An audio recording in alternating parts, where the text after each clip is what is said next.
One of my favorite quotes a philosopher ever told me is that the more I look into philosophy, the more I come back to economics. And that is because economics is the constraint around which all philosophies have to exist within. What I would like to do here today is take you through several categories of philosophy and relate them to economics.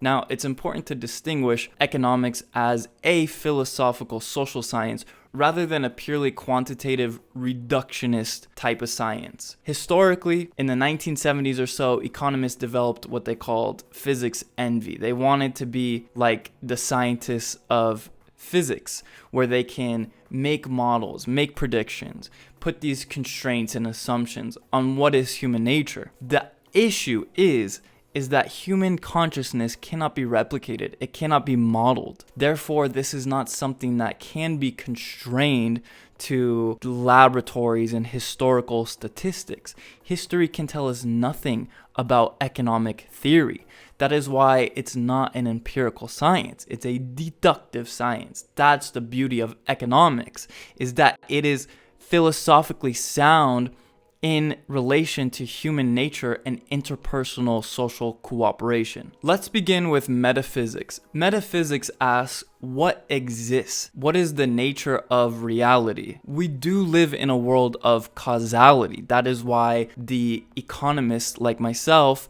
say that we have a causal realist approach to economics. Causal being in relation to cause and effect, and realist being applicable to the real world. We also live in a world of substance, of matter, of time and change, that things are impermanent, things are constantly changing. This whole idea of perfection is completely separated from what is real in the world. If we live in a world of free will, then we can make choices based on our own scarce resources available, including the time. The fact that we are not immortal means that we have to make decisions with our life. That is what economizing is. It comes from the Greek word oikonomia, which means household management. We're not only managing our household in the sense of our resources available to us, but we're managing our lives. Next, we have epistemology. How do we know what we know? Are we using the deductive or the inductive method? Do we have to propose a hypothesis and test it over and over again? What happens if we raise the minimum wage to $1 gazillion? I don't know. We have to test it. Or can we use deduction and our mind to study economics? We use the deductive method, the a priori idea that human beings act. You cannot not act.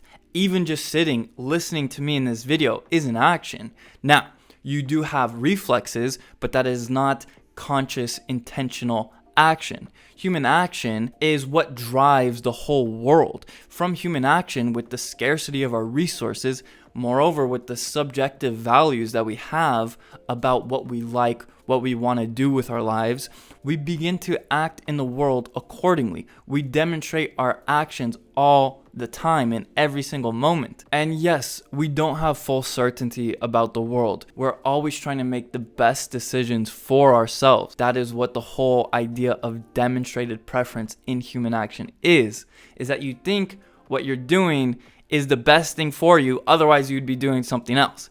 Even if you're just sitting on your couch watching this video, you think that's better than doing something else with your time, like running in a circle. We also have a constraint, a quantitative measurement constraint on economics. I cannot say I like my friend Brandon 3.6 times as much as my friend Maverick. That doesn't make sense. I just can only rank things ordinally. There's no quantitative measurements to be made. Now you'll see this is an issue for the neoclassical microeconomics and the Keynesian macroeconomics who want to put everything into equations and mathematics and just try to predict everything and put it on a graph neatly. This is a complete reduction and barbarism of what is the beautiful philosophy of economics. Economics has nothing to do with these equations and graphs. That's just history and statistics. So economic theory has nothing to do with history and mathematics and equations. It is purely human action in the market process of interpersonal social cooperation. Now let's get into something a little bit juicier, which is ethics. The idea is, what ought we to do? What is good or just? We have ideas like virtue ethics, deontology, consequentialism, natural law. But when we have an economic understanding of the world and we understand that people all have subjective values and that it is their self-interest that brings them into the market economy to exchange and interact with other people, that this produces the most just results. Someone who's profiting off a market environment is producing a good or a service for someone else. That's the only way to make money. And this self-interest is bettering other people. Maybe I make a whole bakery where I'm making bread and I'm getting rich off of it. Yeah, I'm making bread for people because they want bread, because maybe someone's a shoe cleaner or someone's a window glazier. People who are best at producing the best goods and services get profits. The other side of this is losses. People never talk about the injustice of loss. They always talk about the injustice of profit. If you outlawed profit, you would outlaw loss, which means that there would be no way to efficiently allocate society's scarce resources because we have the millions of minds of people all interacting and coordinating via money, via the price mechanism. Money is a medium of exchange. Now, it's also extremely important to note that there are people who make money and profits off producing nothing for society. With just a snap of their fingers, they can print money. This is the role of the politically connected elite, the friends of central banks and central bankers who can print money out of nothing ex nihilo and don't have to produce a good or a service. So they're essentially redistributing society's scarce resources to their favor, to their pockets and the pockets of their friends. And then prices adjust. And we have less fortunate people who bear the consequence of this. This creation of new money is what inflation is. Money being devalued and prices going up because the purchasing power decreased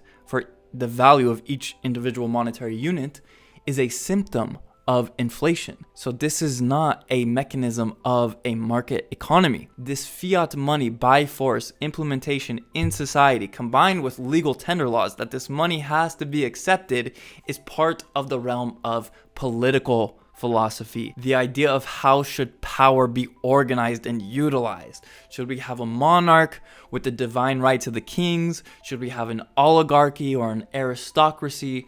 Or should we have a democracy, the rule of the many? The issue that you find with democracies is that, as Rousseau said, it's nothing more than a moderate form of communism. And as John Adams says, it only works for a religious group of people because without a religious group of people, it will be dismantled like a whale going through a net. I would argue that the concept of authority versus liberty is not a moral category, but a political category. It's a trade-off between the authoritarians of how much authority they should have versus how much liberty should people have. Liberty is the freedom from the people that rule over them. In political philosophy, we also have the concept of legitimacy. Are rulers legitimate? Or is it illegitimate? Did I sign the Constitution? No. Therefore, should it be binding on my life? No. But is it technically because it's enforced, because of authority, because of men with guns? Now, you also get into the interesting ideas of the political formula, which is coming from the Italian school of political philosophy, which is the Machiavellians. The idea of the political formula is, what do I need to say or construct in order to get other people to do what I want? For example, if I say that we need to make sacrifices to the sun god in order to have the sun rise every morning, and people do it, that's an example of a political formula. If I say you need to pay taxes or else all these streets are going to be just filled with potholes or worse, non-existent, that's an example of a political formula. And it's very important to notice that incentives do shape these institutions. People are self-interested, as the public choice theory points out. And politicians are just people. They don't know all the 350, 60 million Americans that live in a country. And unfortunately, it's also the case that politicians under a democracy with a set of short terms are more short-sighted than they otherwise would be. They're not held accountable for the debts they incur, so they want to incur as much debt as possible, as fast as they can within that 4 or 8 year time period, because what they can't get now, they won't be able to get in the future. That's why you have this ginormous amount of debt that only taxes now are covering. We're not even covering basic services. And yeah, politicians just want to buy votes to get reelected. Their whole goal is really reelection. It's not even about like 10 years from now. But Under a monarchy who owns and retains the value of the land and can pass it on to his heirs as something just as valuable or even more valuable, they are held accountable. If monarchs incurred debts to fight wars during wartime, when it became peacetime, they would have to repay the debts. But under a democracy, you can always wage a war against an enemy who's a foreign terrorist, or an invisible virus, or a war on poverty, or a war on drugs. So there's always a wartime economy existing under democracies. That's why debts are always being incurred, and it's never paid back. And it's not going to be paid back. And I think once you understand that politics is about power, then you can understand that economics demystifies this power. And it's meant to exist to constrain the people in power, the politicians. But now economics has been so distorted in academia that they become court jesters and the court intellectuals to justify all the spending. You can produce any type of equation you want in economics to prove any outcome. That's why it's been corrupted, is so that they can justify state expansion and modern monetary theory spending for governments. It's baloney. Now let's discuss philosophy of mind. What is consciousness? What is intention? What is agency? These are more concepts that have to do with psychology. Action requires purposeful consciousness. This idea of happiness is not something that we can buy on the market. You can't go to any store and look at the shelf and buy happiness. It's not a product that's sold. It's not materialistic. Happiness is purely an internal psychological phenomenon. Human beings are conscious, and it's not something we can model. And it's better that we can't model because economics assumes agency where reductionism denies it. And we have the philosophy of science. What counts as knowledge in science? We have predictions versus explanations. We have falsifiability, methodological individualism versus collectivism. And as I mentioned, economics is a theoretical science of human action. It exposes the limits of social engineering. This whole idea of Marxism is that we have this great conception of this new socialist man, and if things don't go the way they were planned, then it must be the fault of man, never the machine we threw him into. This is the whole idea of social engineering, that if we can just tweak a variable here and a variable there, then we'll have the outcome we desired. It's a complete dismissal and negation of human nature. The last category of philosophy I would like to mention is aesthetics. What is beauty and value beyond utility? Are art, taste, and meaning something simply objective that we can instill on people, or is it something subjective? Everyone has their own music taste. This is not something that we can just program into people. And when we look at society, frankly, we have this whole form of fiat architecture, which comes out of the 20th century Bauhaus movement with an influence of military-styled architecture and engineering where things